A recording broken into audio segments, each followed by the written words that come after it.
Is religion good for society? Whenever this is debated, it seems to me that the most important issue is never discussed. It's the elephant in the room when it comes to the pros and cons of religion. Consider, what's the biggest threat to life on this planet? It's clearly climate change. According to the World Health Organization, between 2030 and 2050, there'll be something like 250,000 excess deaths a year from malnutrition, malaria, diarrhea, and heat stress alone. That's the equivalent of a 9/11 terrorist attack every 4.4 days. Now, does religion have anything to do with climate change attitudes?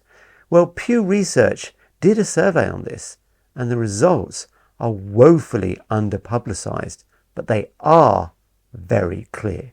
By far, the group that accepts the reality of human-caused climate change are atheists and agnostics, with 90% for atheists and 78% for agnostics.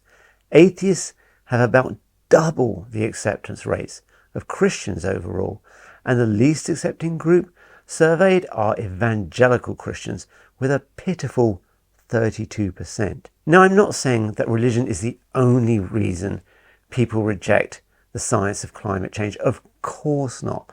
But with survey results like these, it clearly is a significant factor. And it's not hard to imagine why.